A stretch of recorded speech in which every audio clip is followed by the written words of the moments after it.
1,00,000 మంది శివభక్తులతో కలిసి మహారుద్రాక్ష పూజలో పాల్గొనండి. వెంటనే కాల్ చేసి మీ పేరును నమోదు చేసుకోండి.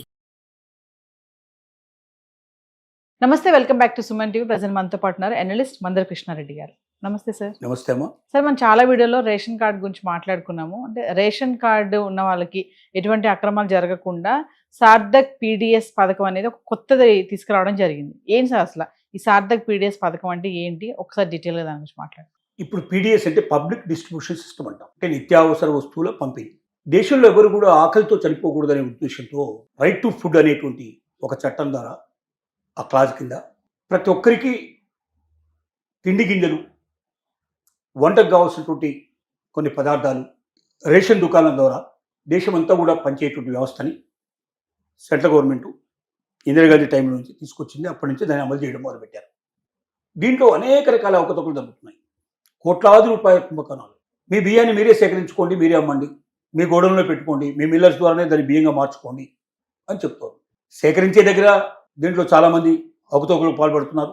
దాన్ని తీసుకెళ్లి ట్రాన్స్పోర్ట్ చేసే దాంట్లో అవకతవకలు అవుతున్నాయి. దాన్ని గిడ్డంగుల్లో భద్రపరిచే దగ్గర అవకతవకలు అవుతున్నాయి. కొన్ని లక్షల టన్నులు ప్రతి సంవత్సరం కూడా ఈ గోడౌన్లలో సరిగ్గా నిల్వ చేయకపోవడం వల్ల ఎలుకలు, పందికొక్కులు లాంటివి తినేయడం, తడిచిపోయి పాడైపోవడం, పనికి రాకుండా పోవడం, ఇలా రకరకాలుగా జరుగుతుంది. తర్వాత మిల్లర్స్ దగ్గరికి పోయిన తర్వాత ఆ మిల్లర్స్ దగ్గర జరిగేటువంటి అన్యాయాలు, మోసాలు, తిరిగి మళ్ళీ అది ప్రభుత్వం చేతికి వచ్చి ప్రభుత్వం దాన్ని తీసుకొచ్చి రేషన్ డీలర్ దగ్గర చేర్చడం, రేషన్ డీలర్ దగ్గర నుంచి మన దగ్గర రావడం, ఇన్ని జరుగుతున్నాయి.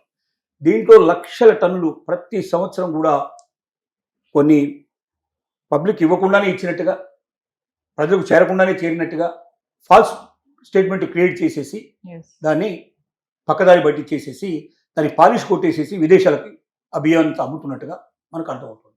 ఈ పద్ధతిని తీసేసి రియల్ టైం గవర్నెన్స్ అంటే ఇక్కడ ఎవరికైనా ఒక రేషన్ దుకాణం నుంచి రేషన్ తీసుకుంటున్నప్పుడు ఇటు స్టేట్ గవర్నమెంట్కి తెలియాలి, అటు సెంట్రల్ గవర్నమెంట్కి తెలియాలి, మధ్యవర్తులు అందరికీ తెలియాలి, ఎక్కడ అన్ని చోట్ల నమోదు కావాలి.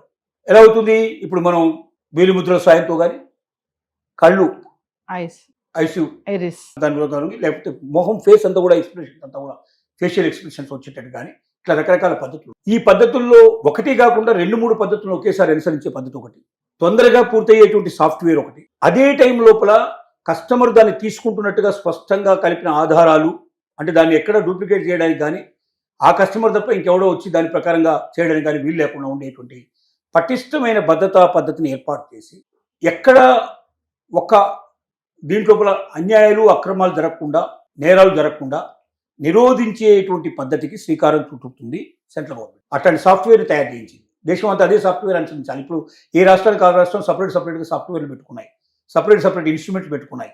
దానివల్ల ఏమవుతుందంటే మిస్యూజ్ చేయడానికి అవకాశాలు ఏర్పడుతున్నాయి. టెక్నాలజీ అనేది మన చేతిలో ఉన్న పని. టెక్నాలజీ చేసేది మనిషే కదా, దాన్ని మార్చేయడానికి కూడా కెపాసిటీ కూడా మనుషులకే ఉంది. కాబట్టి ఈజీగా మార్చే అవకాశం ఉన్నాయి. కాబట్టి ప్రతి ఒక్కరు దాన్ని మార్చుకుంటూ పోతున్నారు. అలా కాకుండా బ్లాక్ చైన్ టెక్నాలజీలోకి వెళ్ళిపోయి ఎవరు పడితే వాళ్ళు మార్చడానికి వీలు లేకుండా దాని ఒక పూర్తిగా లాకింగ్ సిస్టమ్ లోపల ఆ సిస్టమ్ని అదే రకంగా రావాల్సింది, ఇంకెవరు ఎక్కడే చేంజ్ చేయడానికి వీలు లేకుండా ఉండే పద్ధతిని తీసుకొస్తుంది ఒకటి. రెండోది, కొన్ని వస్తువులు కూడా ఇంకెక్కువ పెంచాలి.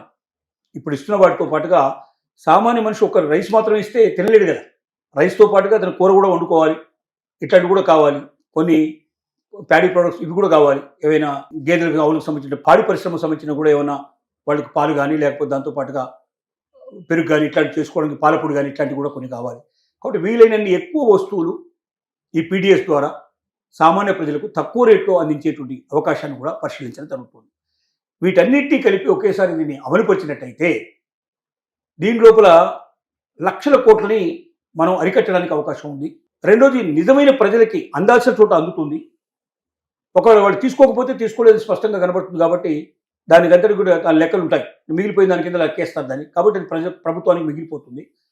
ఇలా చేసి ప్రజల మన్నన పొందాలని, జరుగుతున్నటువంటి మొత్తం టోటల్గా దీంట్లో ఎంతైతే డబ్బు నష్టం అయిపోతుందో, ఎంతైతే నష్టం అవుతుందో ఆ నష్టాన్ని మొత్తం కూడా రికవరీ చేయాలని, భవిష్యత్తు లోపల ఇంకా పటిష్టంగా ఈ పీడిఎస్ సిస్టమ్ని అమలు పరచాలని ప్రభుత్వం యోచిస్తోంది. దానికి తగ్గట్టుగా ఈ కొత్త విధానాన్ని అమలు చేసేందుకు ప్రయత్నం చేస్తోంది. అంటే సార్, ఈ సార్థక్ పీడిఎస్ ద్వారా నకిలీ రేషన్ కార్డులు అన్నీ కూడా ఇంకా పక్కదారి పడతాయి అనుకోవచ్చు. ఆటోమేటిక్ వెళ్ళిపోతాయి. ఎందుకంటే ఆ వ్యక్తి ఏ వ్యక్తి పేరుతో అయితే క్రియేట్ చేశాడో ఎస్ ఆ వ్యక్తికి సంబంధించిన మొత్తం ఉండాలి కదా, వేలిముద్రలు కావాలి. దాంతో పాటుగా ఒకటే, ఇంతకుముందు ఒకటే ఉండేది కాబట్టి ఒకదాన్ని ఏదో చేసేవాడు, ఇప్పుడు ఒకటి కాదు. అవసరమైతే రెండింటి కలిపి దీన్ని ఒకేసారి ప్రయోగిస్తారు. అంటే ఎస్ ఆ ముందుకు వెళ్ళంగానే, దాని కెమెరా ముందుకు వెళ్ళంగానే ఒకవైపున మనం ఇక్కడ మన వేలిముద్ర ఇస్తున్నాం, మన కళ్ళు తెరిచి చూస్తున్నాం, ఐరిస్ ఐస్ తర్వాత ఫేషియల్ ఎక్స్ప్రెస్ మొత్తం వచ్చేసినాయి. ఫేషియల్ ఎక్స్ప్రెస్ వచ్చింది, ఐస్ వచ్చింది, వేలిముద్ర వచ్చింది, మూడు ఒకేసారి. లేదా ఇంట్లో ఏదైనా రెండింటి ప్రమాణంగా తీసుకున్నా కూడా అంత సులభంగా డూప్లికేట్ చేయడానికి వీలు పడిన పరిస్థితి. కాబట్టి తగ్గుతుంది జరుగుతున్నటువంటి మొత్తం 100% ఆగిపోతుందని నేను కూడా అనుకోవడం లేదు, కానీ మ్యాక్సిమం పర్సెంటేజ్ ఆగడానికి అవకాశం ఉంది. అట్లా అయినా కూడా లక్షల కోట్లు మిగులుతాయి, నిజమైన ప్రజలకు అందుతాయి. ఈ రెండు ఉన్నాయి దీంట్లో, నిజమైన ప్రజలకు అందాలి, లక్షల కోట్లు దీంట్లో మిగిలాలి. ఈ రెండు ప్రయోజనాలు నెరవేర్చడానికి సెంట్రల్ గవర్నమెంట్ ప్రయత్నం చేస్తాం. Thank you sir.